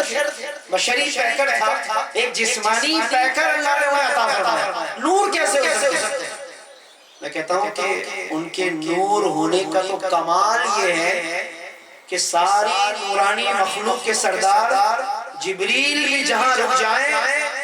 حضور مصطفیٰ اس سے بھی آگے کا سفر فرماتے ہیں، اور آگے کا سفر نور کے علاوہ کوئی کر ہی نہیں سکتا ہے، کیونکہ جبریل بھی رک گئے تو گویا کہ اشارہ دے دیا کہ جہاں سب کی نورانیت ختم ہوتی ہے وہاں سے حضور کی نورانیت کا آغاز ہوتا ہے۔ اللہ رب العالمین نے تو آپ کو نورانیت میں اتنا کمال عطا فرمایا، جتنے بشر افضل تھے تو ان سے بھی ملاقات کروا دی نا سب نبیوں سے، وہ افضل بشر جو بھی افضل ترین انسان تھے اللہ نے ان سے بھی افضل بنایا تو حضور ان سے بھی آگے گئے۔ پھر نورانی مخلوق جتنی افضل تھی وہ بھی نیچے رہ گئے اور جبریل نیچے رہ گئے، حضور علیہ السلام ان سے بھی آگے تشریف لے گئے۔ ایک تو یہ بات اس میں سمجھنے کی ہے، اور دوسری ایک اور بات اشارہ اس میں جو ہمیں سمجھ میں آتا ہے کہ ابھی تک یعنی سدرۃ المنتہا تک ہو سکتا ہے کہ کوئی یہ سمجھ رہا کہ حضور کو گائیڈنس کی ضرورت ہے، گائیڈ کی ضرورت ہے، تو جبریل جو ہے راستہ بتا رہے تھے، حضور کو راستوں کا شاید پتہ نہیں تھا۔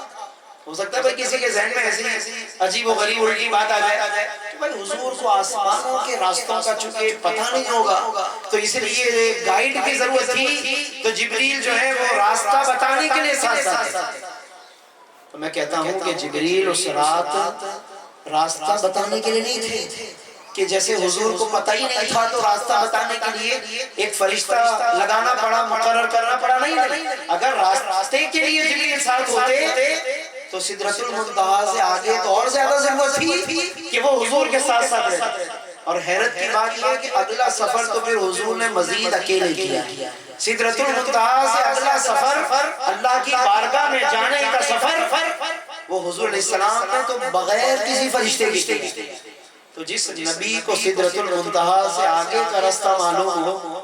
جی، سدرۃ المنتہا سے آگے کا پتہ ہو تو کیا اس نبی کو آسمانوں کا راستہ معلوم نہیں ہوگا؟ معلوم یہ ہوا کہ جبریل امین اس رات حضور کو گائیڈ کرنے کے لیے نہیں تھے، حضور کو راستے بتانے کے لیے نہیں تھے، بلکہ جبریل تو دراصل اپنے سرٹیفکیٹ کے لیے، اپنی سند لینے کے لیے حضور کے ساتھ تھے کہ یا رسول اللہ اس آسمان میں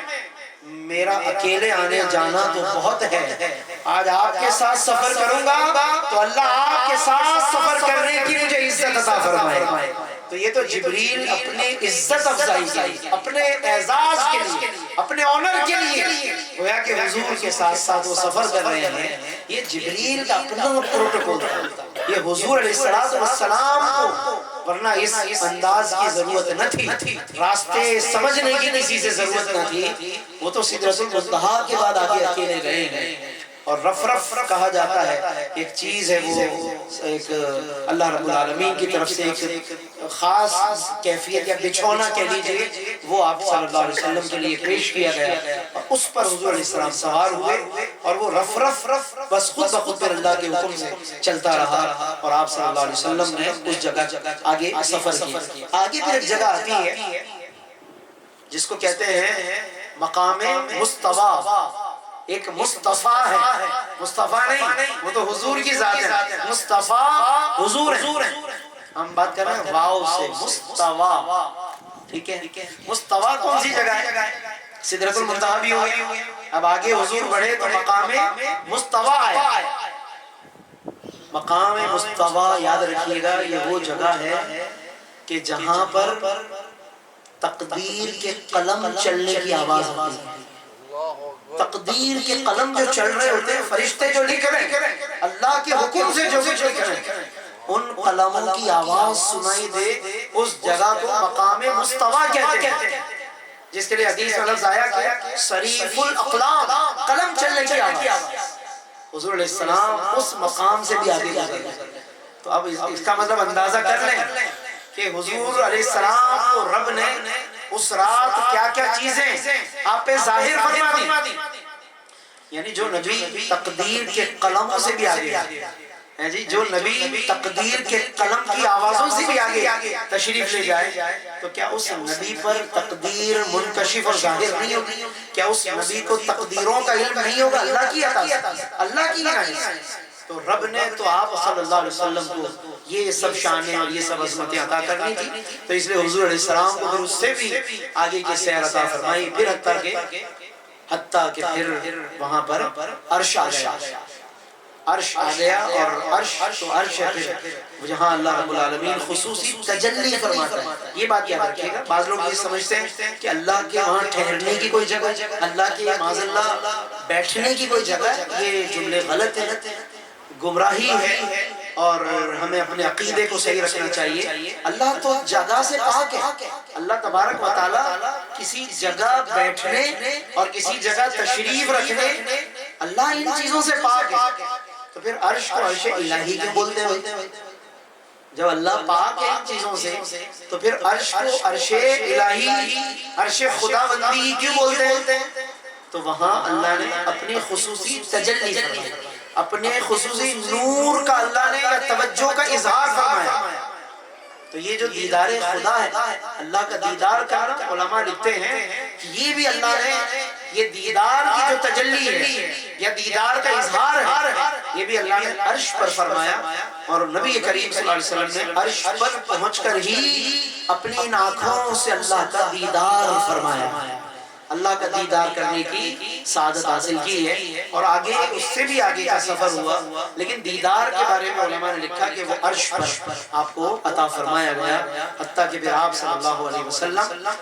جب اللہ کی تجلیات کے قرب میں پہنچے ہیں، تو خود حضرت ابو ذر کی ایک روایت ہے صحیح مسلم میں کہ کیا آپ نے اپنے رب کو دیکھا؟ ایک صحابی نے پوچھا ہل رأیت ربک، کیا آپ نے اپنے رب کو دیکھا ہے؟ تو دیکھیں حضور یہ نہیں فرما رہے کہ میں نے نہیں دیکھا، نہیں، نفی نہیں کی، انکار نہیں کیا حضور، صحابہ کو جب بتایا، جب پوچھنے والے نے پوچھا کہ ہل رأیت ربک، کہ کیا آپ نے اپنے رب کو دیکھا، تو حضور علیہ السلام نے جواب دیا کہ نور انا اراہ، کہ میں نے جس انداز سے بھی دیکھا اسے نور ہی نور پایا، میں نے بس اسے نور ہی نور پایا، یعنی جب میں وہاں اس جگہ پہنچا ہوں تو بس پھر نور ہی نور کی برسات تھی، اور میں نے بس اسی نور ہی نور میں اللہ کا مراد ہے کہ اللہ کا دیدار کیا ہے۔ تو وہیں پر پھر اللہ نے آپ کو شرف کلام عطا کیا، یعنی ہم کلام ہی کا شرف، اللہ اکبر، ہم مطلب لفظوں میں تو بیان ہی نہیں کر سکتے۔ یہ تو وہ مقام ہے دوستو کہ جہاں خود رب العزت نے بھی اس کو بند لفظوں میں بیان کیا۔ قرآن کہتا ہے کہ فَأَوْحَا إِلَىٰ عَبْدِهِ مَا أَوْحَا، کہ اللہ نے اپنے بندہ خاص محمد صلی اللہ علیہ وسلم پر وحی فرمائی جو وحی فرمائی، یعنی کیا وحی کی، کیا باتیں کی، یہ تو اللہ ہی جانتا ہے کہ کیا باتیں کی، تو خود رب نے بھی اس کو راز رکھا۔ بس ہاں کچھ باتیں جو حضور نے خود بتا دی امت کو، وہ الگ بات ہے، اور وہ باتیں ہمیں یاد رکھنے کی ہیں کہ ان میں سے ایک تو حضور نے وہ چیزیں بتائیں کہ جو آپ صلی اللہ علیہ وسلم کو تحفہ معراج کے طور پر عطا فرمائی۔ وہ کیا کیا چیزیں ہیں؟ 3 چیزیں ہیں جو ایک ہی حدیث میں حضور علیہ السلام نے بیان فرمائی، میں عرض کر دیتا ہوں تاکہ تحفہ معراج کے طور پر ہمیں یاد رہے۔ ایک ویسے تحفہ تو آپ نے بھی سن لیا جو حضرت ابراہیم کے ذریعے ہم تک پہنچا، سبحان اللہ والحمدللہ ولا الہ الا اللہ واللہ اکبر، یہ تو ایک حضرت ابراہیم نے تحفہ بھیجا اس رات جبریل امین حضور علیہ السلام کے ذریعے۔ لیکن جو رب العالمین نے اپنے حبیب کو جو چیزیں عطا فرمائی ان میں 3 چیزیں ایک ہی حدیث میں بیان فرمائی گئی۔ ایک چیز تو اس میں سے جو بہت ہی مشہور ہے وہ 5 نمازیں ہیں، یہ شب معراج کا تحفہ ہے، 5 نمازیں، اور نماز کی اہمیت کا اندازہ اس بات سے لگا ہے کہ باقی جتنی عبادتیں ہیں نا وہ رب نے زمین پہ نازل فرمائی، روزہ زمین پہ اترا نازل ہوا، حج زمین پہ نازل ہوا، عمرہ زمین پہ نازل ہوا، زکوٰۃ کا حکم زمین پہ نازل ہوا، والدین کی اطاعت کا حکم زمین پہ نازل ہوا، ساری چیزیں زمین پہ نازل ہوئی، لیکن جب نماز کی باری آئی تو رب نے اس کا حکم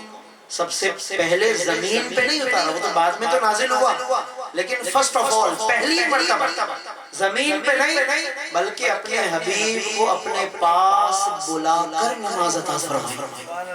تو نماز کی اہمیت کے لیے میں کہتا ہوں ایک ہی اتنی بات کا، یعنی کسی کو اگر نماز کے لیے موٹیویٹ کرنا ہو تو وہ ایک ہی بات کہا کہ بھائی اللہ کے نزدیک آپ دیکھ لیں کہ اس سے زیادہ کیا اہمیت ہوگی نماز کی، کہ رب نے یہ نماز دینی تھی نا تو بلا کے عطا فرمائی،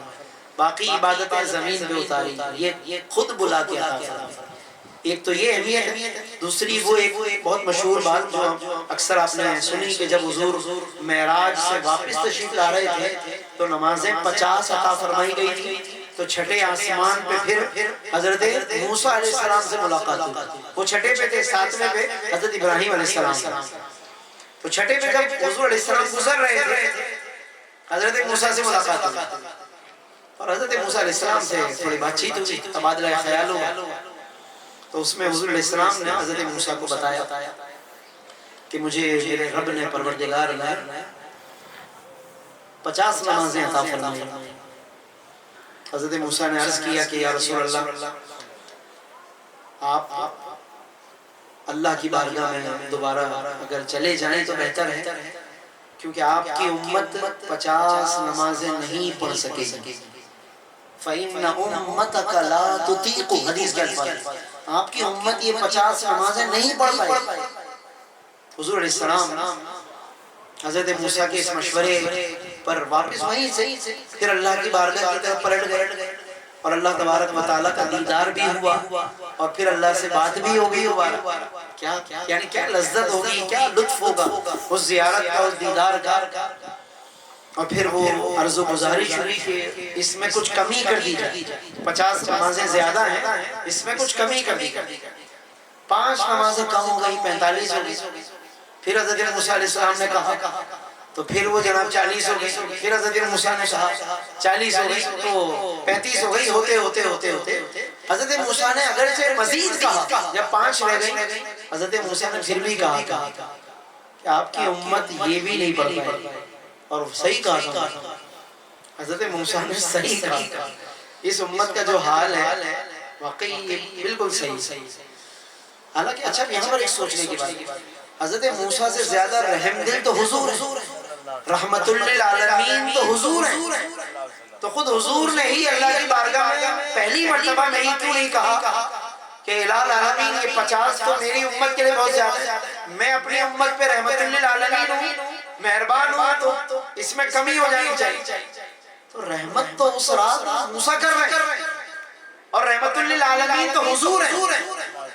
تو یہ بات بھی سمجھنے کی بات یہ ہے کہ بے شک حضور علیہ السلام رحمت للعالمین ہے، سب سے زیادہ اللہ کی عطا سے تمام مخلوق میں سب سے زیادہ وہ مہربان ہے، لیکن چونکہ یہ ملاقات کے آداب کے مطابق ہے کہ جب کوئی تحفہ دیا جائے تو وہ واپس نہیں لوٹایا جاتا، وہ واقعی یہ لے لیں کچھ، اس میں سے میں کیری نہیں کر سکتا ہوں، یہ میں اٹھا کے کیسے لے جاؤں، یہ تحفہ واپس لے لیں، تحفہ واپس لوٹانا یہ آداب مہمان نوازی کے خلاف ہے، آقا کریم نے گوارا نہ کیا، یعنی شاید حضور کے دل میں یہ بات آئی ہوگی میری امت نہیں پڑھ پائی، لیکن شاید پھر یہ حضور نے سوچا کہ میں اپنی امت پہ محنت کروں گا، میں اپنی امت کے لیے دعا کروں گا، میں اپنی امت کے ساتھ کچھ مشقت کروں گا، انہیں آمادہ کروں گا نمازوں میں، لیکن واپس کرنا مجھے اچھا نہیں لگتا۔ حضور علیہ السلام نے شاید اس لیے، ورنہ رحمت للعالمین تو آقا کریم کی ذات ہے، بہرحال حضرت موسیٰ کے کہنے پر پھر آپ واپس آئے، پھر گئے، پھر آئے، پھر گئے، اور اس بار بار آنے جانے میں ایک راز اور بھی کہ یہ واپسی کا سفر حضرت ابراہیم بھی کروا سکتے تھے، 7ویں پہ حضرت ابراہیم ہے، 6ٹے پہ موسیٰ، حضرت ابراہیم سے گزر گئے، واپسی آتے ملاقات حضرت موسیٰ سے ہوئی، وہاں رک گئے، اور وہ واپس بھیج رہے ہیں۔ حضرت ابراہیم تو زیادہ رحم دل ہیں، یعنی ان کی بھی رحمت اور مہربانی کے واقعات زیادہ ہیں، حضرت موسیٰ علیہ السلام کا تو جلال مشہور ہے، حضرت موسیٰ علیہ السلام کا جلال زیادہ مشہور ہے، حضرت ابراہیم کی مہربانی زیادہ مشہور ہے، تو اگر چلے مشورہ ان میں سے کسی نے دینا ہی تھا تو ابراہیم مشورہ دیتے اس راز، لیکن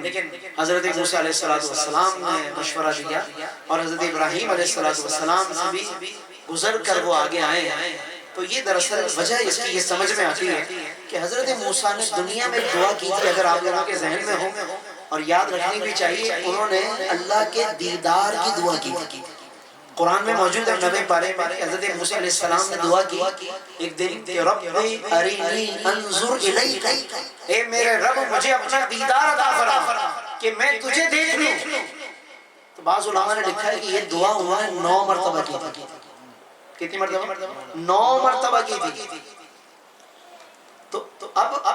اللہ رب العالمین نے بے شک ان کی وہ دعا اس انداز سے پوری نہیں کی کہ وہ اللہ کا دیدار کریں، کیونکہ رب نے اپنا دیدار تو صرف ایک ہی کے لیے رکھا تھا اور وہ حضور کی ذات ہے، مصطفیٰ کی ذات ہے، لیکن حضرت موسیٰ کی بات بھی پوری کرنی تھی تو رب کریم نے اپنا دیدار تو ڈائریکٹ عطا نہ کیا، لیکن جس محبوب نے رب کو دیکھا اس محبوب کا چہرہ اللہ نے موسیٰ کو بار بار دکھا دیا۔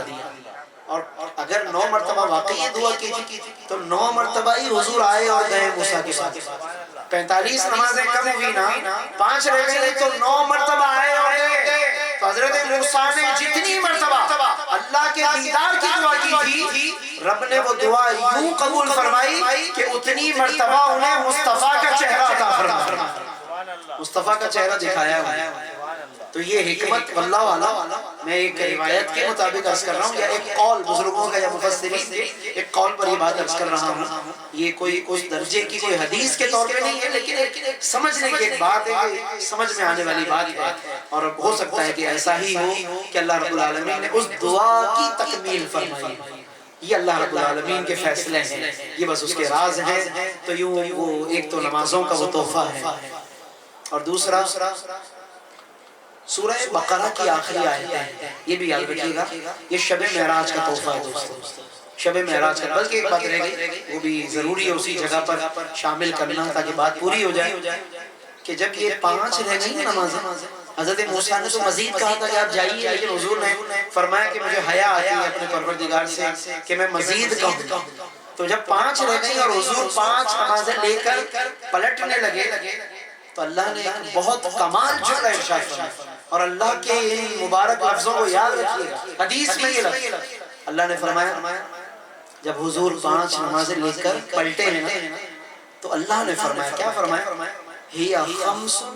و 50، اے پیارے مصطفیٰ یہ نمازیں 5 ہیں مگر 50 ہیں۔ یہ بہت کمال لفظ ہے، ہی 5 و 50، یہ نمازیں دیکھنے میں 5 ہیں لیکن میری بارگاہ میں 50 ہیں۔ کیوں کہ لا یبدل القول لدی، کیونکہ میرے فیصلے بدلتے نہیں ہیں، میرے فیصلے تبدیل نہیں ہوتے، لہذا آپ کی امت 5 نمازیں پڑھے گی لیکن میں رب العالمین انہیں 50 کا ہی ثواب عطا فرماتا ہوں۔ اس لیے آج تک معراج شریف کی خیرات بٹ رہی ہے، آج تک شب معراج کی خیرات بٹ رہی ہے، لنگر بٹے نہ بٹے، اگرچہ لنگر شریف کا بھی اہتمام ہوتا ہے، ہمارے سہیل بھائی اہتمام کرتے ہیں بہت اچھے پیمانے پر، اور جگہوں پر بھی ہوتا ہے۔ میں کہتا ہوں کہ شب معراج کا کوئی لنگر بٹے نہ بٹے، رب نے شب معراج کی خیرات پیارے مصطفیٰ کے غلاموں کو یوں عطا فرما دی کہ 5 نمازیں پڑھنے پہ رب ہمیشہ قیامت تک 50 کا ثواب عطا فرماتا رہے گا۔ اگر ہم پھر بھی سستی کریں، پھر بھی نہ اٹھیں نمازوں کے لیے، تو یہ بڑی ہمارے لیے محرومی کی بات ہے۔ ہم پابندی کریں نمازوں کی، اور معراج شریف کے تحائف کو ضرور ذہن میں رکھیے گا، اس پورے واقعے کو اس انداز سے، تاکہ عشق و محبت ہمارے دلوں میں پیدا ہو، حضور کا قرب حاصل ہو۔ اب ایک چھوٹا سا سوال یہ کہ آج کی رات ہم کیا کریں زیادہ سے زیادہ، یا کل کا دن 27 رجب ہے اور آگے بھی ہم کیا کریں؟ تو میں بس اس پر 1-2 باتیں عرض کر کے اپنی گفتگو کو سمیٹتے ہوئے کہ ہم کیا کریں۔ دیکھیے کہ جب کسی کی خوشی کا موقع آتا ہے نا تو آدمی گفٹ لے کے جاتا ہے نا، کسی کی خوشی ہوتی ہے ہم گفٹ لے کے پہنچتے ہیں۔ یہ آقا کی خوشی کی رات ہے، یہ حضور کی خوشی کی رات اور حضور کی خوشی کا موقع ہے، بس اس میں حضور کی بارگاہ میں تحفہ بھیجتے ہیں، بس حضور کی بارگاہ میں تحفہ، جتنا ہو سکے درود شریف پڑھیے، اور ہو سکے تو درود تاج پڑھیے، درود ابراہیمی پڑھیے، درود تاج پڑھیے، کیونکہ اس کے شروع میں ہے اللہم صلی علی سیدنا مولانا محمد صاحب التاج والمعراج، کہ اے آقا آپ تو وہ ہیں کہ جو صاحب تاج بھی ہیں، صاحب معراج بھی ہیں، صاحب التاج والمعراج والبراق، براق کا بھی ذکر ہے، آپ براق والے، والبراق والعلم، اور اسی طرح صاحب قاب قوسین بھی آگے آئے گا. قاب قوسین کا مطلب 2 کمانوں کے برابر کا فاصلہ رہے گا. اہل عرب جب 2 قبیلوں کے سردار جب صلح کرتے تھے تو اپنی کمانوں کو وہ ملا دیتے تھے اور بس ان کے اپنے درمیان جو اتنا فاصلہ ہوتا ہے اتنی بیچ میں 2 کمانیں ہیں. اللہ فرماتا ہے کہ جب میرے حبیب نے میرا قرب پایا تو اللہ سورہ نجم میں فرماتا ہے فَكَانَ قَابَ قَوْسَيْنِ، اس طرح قریب ہوئے جیسے 2 کمانیں مل جاتی ہیں. آگے فرمایا او ادنا، بلکہ اس سے بھی زیادہ میں نے اپنے حبیب کو قرب عطا فرمایا. مقام دنا اور ادنا کی منزل پر اللہ نے فائز فرما دیا. تو یہ تو ان کی قرب کی تجلیاں ہیں اور ان کے قرب کی منزلیں ہیں. ہم نہیں سمجھ سکتے کہ نہ جانے وہ کہاں سے کہاں تک پہنچے ہیں اور وہ جگہ آ گئی کہ جس کو لامکان کہتے ہیں. اس لیے ہمیں اس واقعے کو اپنی محبت میں اضافہ کرنے کے لیے پڑھنا چاہیے. اور اب میں ایک آخری بات یہ عرض کروں گا کہ رجب اور شعبان یہ دراصل رمضان کی خوشبو ہے. علماء لکھتے ہیں کہ رجب کا مہینہ جب آ جائے تو سمجھ لو کہ رمضان کی خوشبو آ رہی ہے. تو رجب تو بلکہ اختتام پر پہنچ گیا. 27 پھر آ گیا. ہو سکے تو کل کا روزہ بھی رکھیے، بہت برکت ہے. کیونکہ بعض علماء نے ایک روایت یہ بھی لکھی کہ 27 رجب کو حضور علیہ السلام کو نبوت کا اعلان کرنے کا حکم دیا گیا. تو اس نبوت کے اعلان کی خوشی میں، شکرانے میں روزہ رکھنے کی بھی علماء نے ترغیب دلائی. آپ چاہیں تو معراج کی خوشی میں روزہ رکھیے، تعظیم معراج کے نام سے. چاہیں تو آپ حضور علیہ السلام کی شان نبوت جو اللہ نے آپ کو اس مقام پر اعلان نبوت کا حکم فرمایا اس کی خوشی میں روزہ رکھیے. یہ ساری فضیلتیں، ساری عظمتیں 27 رجب کے ساتھ جڑی ہوئی ہیں. اگین وہ یہ کہوں گا کہ ہو سکتا ہے ان حدیثوں کی سند پر لوگ کلام کریں، سند میں ضعف ہو، ضعیف ہو، لیکن فضیلت کے معاملے میں اس میں کوئی حرج نہیں ہے. لوگوں میں رغبت ہے، ترغیب ہے، روزہ اچھی چیز ہے، نوافل اچھی چیز ہے، عبادت کر رہے ہیں تو اس میں کوئی ایسی حرج کی بات نہیں ہے، کوئی اس میں پریشانی والی بات نہیں ہے. بہرحال رجب کے مہینے کو اور شعبان کے مہینے کو ضائع نہ کیجیے اور کوشش کریں کہ ان مہینوں کو رمضان کے مہینے کی بہتری کا ذریعہ بنا دیں کہ جتنا ہو سکے ان مہینوں کے ذریعے ہم بہتر سے بہتر اپنے چہرے کو اچھا بنا سکیں رمضان کے سامنے.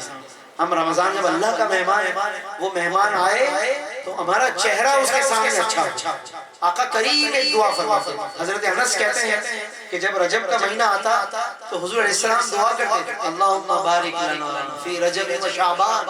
وبلغنا رمضان. اے اللہ ہمارے لیے رجب اور شعبان میں برکتیں نازل فرما اور ہمیں رمضان تک پہنچنے کی توفیق عطا فرما. آپ حضرات بھی پڑھ لیجئے دعا اللہم بارک لنا فی رجب و شعبان وبلغنا رمضان. یعنی جس کا اردو میں مفہوم ابھی میں بتا چکا کہ اللہ ہمارے لیے رجب اور شعبان میں خوب برکتیں نازل فرما اور ہمیں رمضان المبارک کا مہینہ دیکھنے کی اور اس تک پہنچنے کی ہمیں اللہ توفیق اور سعادت عطا فرما. تو اس لیے کوشش کیجئے کہ اب جتنی گھڑیاں میسر ہیں رجب کی، جتنے دن میسر ہیں اور شعبان تو پورا ہے، حضور علیہ السلام بہت رغبت سے ان مہینوں میں کثرت سے اللہ کا ذکر فرماتے تھے، عبادت کرتے تھے، روزے رکھتے تھے. تو جتنا ہو سکے کوئی روزہ رکھ لیں. چھٹی کا کوئی موقع آ جائے اور رجب بھی ہے یا چھٹی کا موقع آ جائے شعبان بھی ہے، آگے شب برات بھی آنے والی ہے، ان مواقع کو زیادہ سے زیادہ گھروں میں ماحول بنائیے تاکہ ہماری زندگی جو ہے پر نور ہو جائے اور ہمارے دلوں میں دل باغ باغ ہو جائیں اور اللہ اور اس کے رسول کے ذکر سے یہ منور ہو جائیں. اللہ تبارک و تعالیٰ سے دعا ہے کہ رب کریم ہم سب کو شب معراج کی برکتیں عطا فرمائے. اور معراج عروج اور بلندی کو کہتے ہیں. اللہ ہم اس رات دعا کرتے ہیں کہ ہمارے آقا بیت المقدس گئے، اللہ اس رات کی برکت سے بیت المقدس کو آزادی عطا فرمائے. ہمارے آقا مسجد اقصی میں امامت فرمائی حضور، اللہ پھر سے امت کو امامت کی پوزیشن عطا فرمائے. اللہ اس امت کو پھر سے امامت کی اور قیادت کی پوزیشن اللہ عطا فرمائے. اس رات میں یہ دعائیں خاص طور پہ کیجئے گا اہل فلسطین کے لیے کہ ان کا بھی واقعہ معراج سے بہت تعلق ہے. فلسطین کے علاقے کا واقعہ معراج سے تعلق ہے، آقا وہاں تشریف لے گئے، وہیں سے حضور کو معراج ہوئی۔ تو آج کی رات فلسطین والوں کو اور یاد کریں، اپنی دعاؤں میں شامل کریں، اپنے ایصال ثواب میں ان کو یاد رکھیں۔ اللہ پاک ان کی مشکل کو آسان کر دے، اور شب معراج کی برکت سے اللہ مسلم امہ کو عروج عطا کرے۔ کل کا دن پاکستان کے لیے انتخابات کا دن ہے، شب معراج ہے ادھر، کل 27 رجب ہے اور انتخابات کا دن ہے۔ اللہ پاکستان کو بھی عروج عطا فرمائے، پاکستان کے زوال کو اللہ عروج اور معراج میں بدل دے، اللہ اس کو بھی سربلندی عطا فرمائے۔ اور ہم سب کی تمام دعائیں اللہ اپنے وطن کے لیے، تمام بلاد اسلامیہ کے حق میں اللہ قبول فرمائے۔ بلکہ حرمین شریفین جو مبارک مقامات ہیں، وہاں جو اب خطرات ہیں اور بے حرمتی یا کسی بھی طرح کی بے ادبی کے معاملات بظاہر نظر آ رہے ہیں، اور جو چیزیں بڑھائی جا رہی ہیں، جو چیزیں اس طبقے میں پھیلائی جا رہی ہیں، اللہ تبارک و تعالیٰ اس سے حرمین شریفین کے تقدس کی بھی اللہ حفاظت فرمائے، اور اللہ تبارک و تعالیٰ مسلم امہ کو ایک مخلص قیادت، اللہ پوری امت کو اللہ ایک مخلص قیادت عطا فرمائے۔ اس گھرانے پر اللہ اپنی رحمت و رضوان کی بارش فرمائے، اور ہم سب کی حاضری قبول فرمائے۔ آمین۔ وآخر دعوانا الحمدللہ۔